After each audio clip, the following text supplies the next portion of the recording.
Hi viewers, welcome to my channel.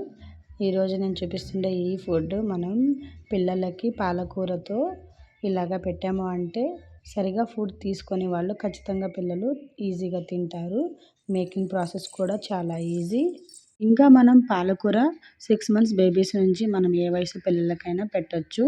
ఖచ్చితంగా అయితే ఎదిగే పిల్లలకి మనం పెట్టాలి. ఎందుకంటే ఈ ఆకుకూరల్లో కంటి చూపుకి మేలు చేసేటివి, ఇంకా ఆరోగ్యానికి మేలు చేసే విటమిన్స్ ఎక్కువ ఉంటాయి.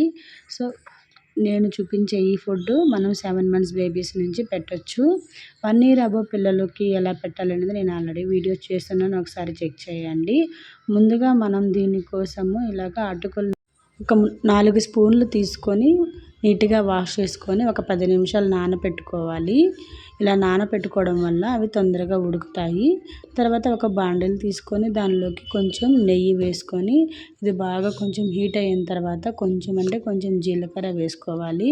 ఇది కొంచెం హీట్ అయిన తర్వాత మనం ముందుగానే పాలకూరని ఈ విధంగా నీట్గా వాష్ చేసుకొని సన్నగా ముక్కలుగా కట్ చేసుకొని ఈ విధంగా మనం నెయ్యిలో బాగా వేపుకోవాలి. తర్వాత కొంచెం పసుపు, కొంచెం మిరియాల పొడి వేసుకొని ఇంకో 2 నిమిషాలు సిమ్లో పెట్టుకొని ఉడికించుకోవాలి.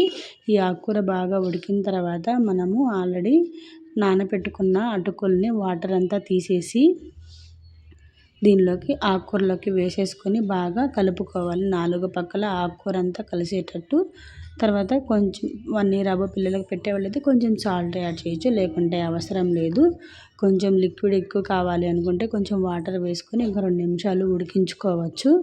ఇది కొంచెం బాగా దగ్గర పడిన తర్వాత కావాలంటే ఇంకొంచెం నెయ్యి అయినా యాడ్ చేయొచ్చు, లేకుంటే అవసరం లేదు. ఇది మనం లంచ్ టైంలోనే పెట్టాలి పిల్లలకి, ఎందుకంటే ఆ టైంలో తింటే కొంచెం బాగా ఆడుకుంటారు కాబట్టి తొందరగా అరిగిపోతుంది.